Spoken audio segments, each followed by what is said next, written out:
Filipino values. I see, I act, I advocate.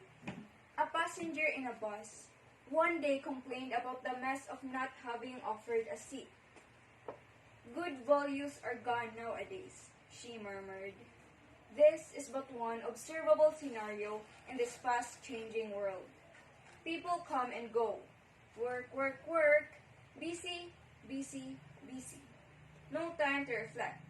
No time for sensing other people's needs. And worst, even sometimes, no time for God. Isn't this alarming? Well, the answer is a resounding yes, a biting reality.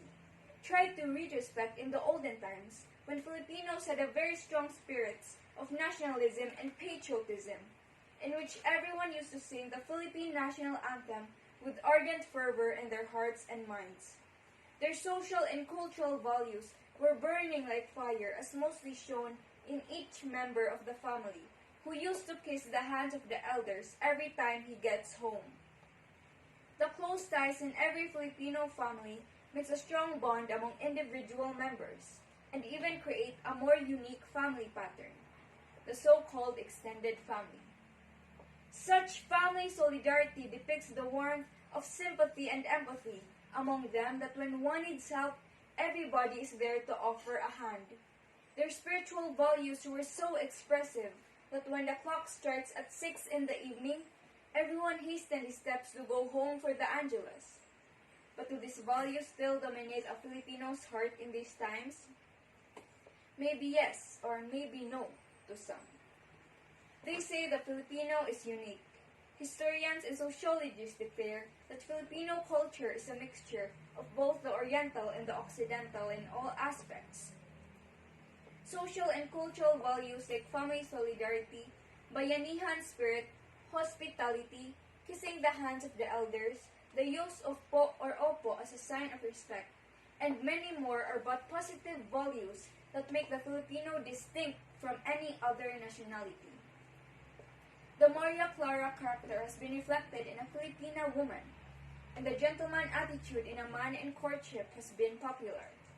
However, it seems that there is much dynamism in the true sense of character of every Filipino. What makes and unmakes the Filipino? Is it globalization, technology, or just a normal twist of time?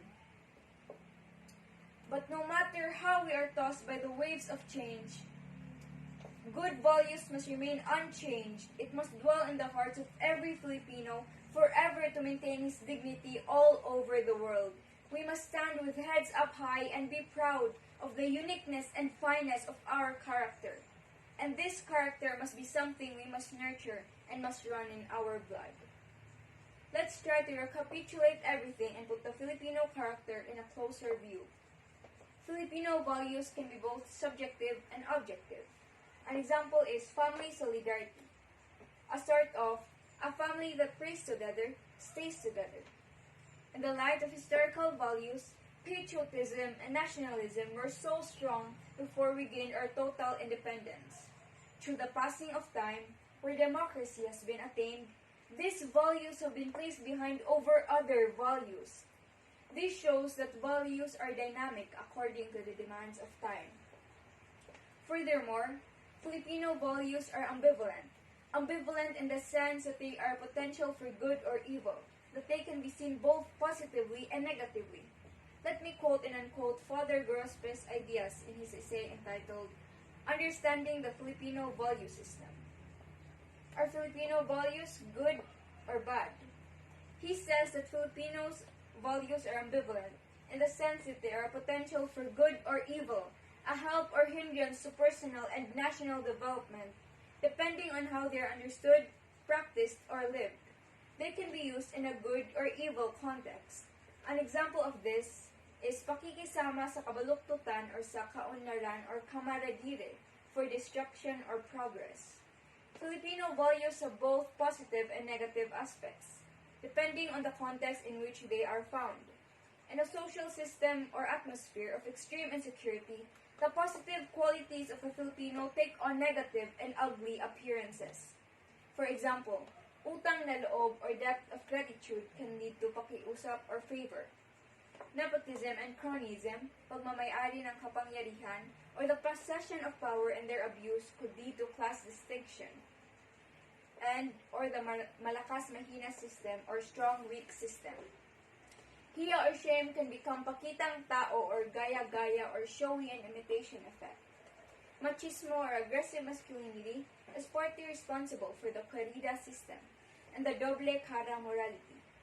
These are but some few values common in a Filipino that carry the so-called double standard of morality, or split-level Christianity.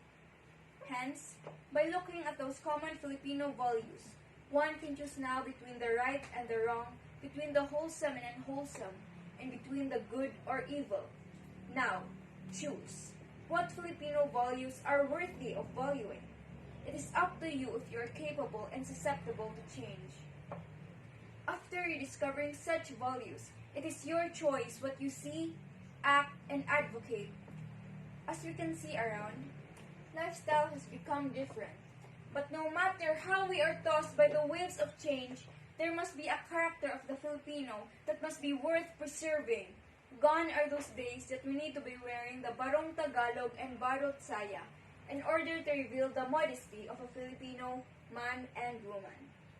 Physical outlook is not so important now. What is more important is the inward character, the good values that are instilled in our hearts and inculcated in our minds by our forefathers that must be passed from this generation onwards. Personally, I see, act, and advocate what is timely, necessary, and indispensable in building a more just and humane society, as stipulated in the preamble of our Constitution. I go once again for the words of Father Gorospe of transforming Filipino values towards this national goal, because we need both external structural and internal cultural change, where Christian faith points to the kind of values education needed for our youth of today for national reconstruction. Now, it's time for you to reflect. Thank you.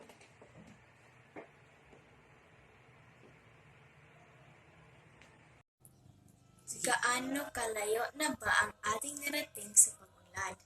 Sa tulong ng mga makabagong teknolohiya, maraming positibong pagbabago ang naidulot nito sa ating mga tao at sa ating lipunan. Pinaunlad nito ang komunikasyon. Malaya nating naipahayag ang ating mga saloobin o malaya nga ba?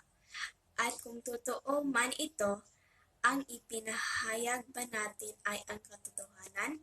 Ito ba'y makabuluhan? Ang unang edisyon ng Vox Populi ay koleksyon ng mga maikling kwento, tula, sanaysay, at larawan tungkol sa mga isyong panlipunan na kinaharap ng ating bansa. Nais nitong ipakita na ang ating mga boses ay maaaring gamitin ng pamamagitan ng sining at literatura. Sa dami ng mga nangyayari sa ating bayan, higit tayong dapat mag-ingat. Gamitin natin ang ating kalayaang magpahayag ng may kamalayan sa mga mahalagang isyong higit natin dapat pinagtutuunan ng pansin. Ang mga literatura at sining na makikita sa literary folio na ito ay sumasalamin sa mga naganap at nagaganap na pangyayaring humamon, sumubok at bumago sa hulma ng mukha at ng ating bayan. Matapang na inilahad dito ang mga katotohanang kinaharap ng bansa na higit dapat nating binibigyang kamalayan. Ginamit ng mga bumuo ng folio na ito ang kanilang boses sa anyo ng tinta at panulat para sa kapakinabangan ng lipunang Pilipino. Ikaw, kailan mo gagamitin ang iyo? Umaga po sa inyo lahat. Ako po si Ranjel Kimzan at ako ang napili ni Ma'am Cherry Cañete sa Oratorical Speech. At ang napili ko is Mother's Day. Ang Araw ng Ina ay isang selebrasyon ng nagpaparangal sa ina ng pamilya o individual. Gayon din sa pagiging ina, maternal bond at impluensya ng mga ina sa lipunan. Thank you at maraming salamat po. Bye-bye!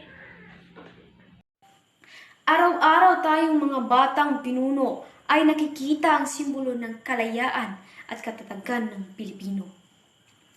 Ito ang watawat nating mga Pilipino na unang kinaway at itinaas ni Emilio Aguinaldo sa kanyang kaluwalhatian, respeto at dignidad.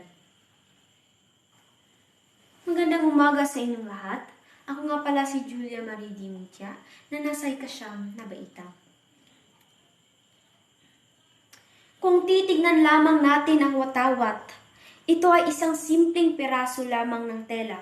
Ngunit ang watawat na ito ay nagbabalik ng mga alaala sa kasaysayan ng ating mga dakilang pinuno na lumalaban para sa ating sariling demokrasya. Tumayo ako sa katapatan, itinaas lampas sa inspirasyon, lubos na naantig upang matugunan ang pagtitipong ito at ibahagi sa inyo ang aking mga saloobin sa kung ano ang kinakaharap ng katuyuan ng demokrasya sa ating bansa. Kung anong pwersang kalaban ang pumatok nito at kung paano tayo. Ang kabataan ay maaaring matapang na magsalita para mailigtas ito mula sa wakas nito. Demokrasya. Sinasabi ko ito bilang isang salita na nakakalito sa akin. Oo, nakikita natin ito. Oo, naririnig nating pinag-uusapan ito ng mga tao. Madalas naming sinasabi ang mga bagay tungkol dito, ngunit maaari ba nating madama ito? Alam din ba natin kung anong ang ibig sabihin nito? Gumamit tayo ng mga susunod na ilang minuto upang masasalamin ang at pag-isipan ang salitang demokrasya. Pakinggan mo ako. Sa isang demokrasya, ang mga mamayan ay kumilos ayon sa batas, ayon sa paggawa ng gusto nilang at nang walang takot sa mga mata na maputla. Ang isang demokrasya ay higit pa sa isang uri ng pamamahalaan. Ito ay pangunahin na isang modelo ng nag-uugnay na pamumuhay ng magkasamang nagkaugnay na karanasan. Mga kaibigan, ang demokrasya ay isang nakakahimok na puwersa. Ito ay isang malakas na salita na kapag naririnig natin, pinag-usapan ito ng mga tao. Tumutunog ito ng daang mga kampanilya sa ating isipan. Pinag-usapan ito ni Martin Luther King Jr. Isinulat ito ni Abraham Lincoln. Ngunit saan? Sa likuran ng sobre?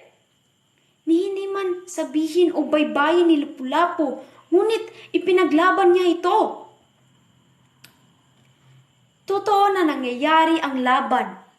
Mayroong higit pang mga pakikibaka na umiling sa ating demokratikong lipunan.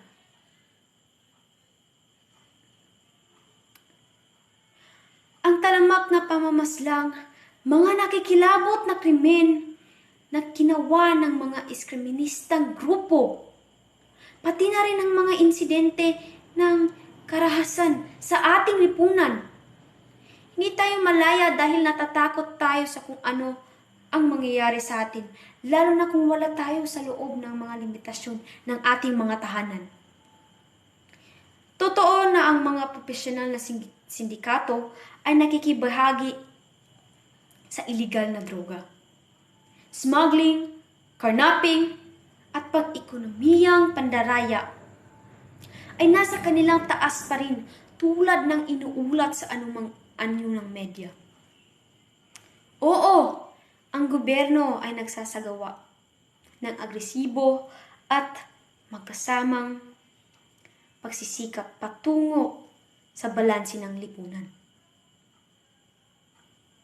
Ngunit hindi sila magtatagumpay sa akin. ang mga sibilyan, kung saan naninirahan ang soberanya ng gobyerno. Nagpatahimik at walang pakialam. Dapat tayong maging mapamatsyag at kooperatiba sa hangarin ng demokratikong katatagan. Communication as social science. Communication is an academic discipline, sometimes called communicology. Relates to all the way that we communicate, so it embraces a large body of study and knowledge. A body of scholarship all about communication is presented and explained in textbooks, electronic publications, and academic journals. Communication happens at many levels, even for one single action, in many different ways and for most beings as well as certain machines. Several, if not all, fields of study include a portion of attention to communication. So when speaking about communication, it is very important to be sure about what aspect of communication one is speaking about. Definition of communication range wildly. Some recognizing that animals can communicate with others as well as human beings, and some are more narrow, only including human beings within the different parameter of human symbolic interaction.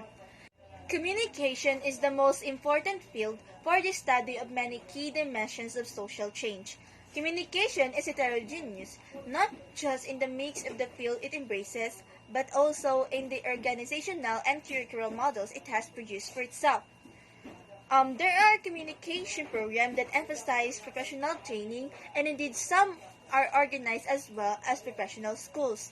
Effective communications ensure that the message reaches the audience in its correct and desired form. You may speak in any language, but your audience needs to understand your thoughts and ideas.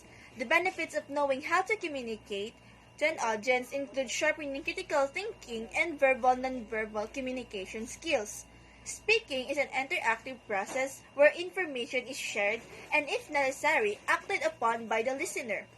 So it's important to develop both speaking and listening skills in order to communicate effectively.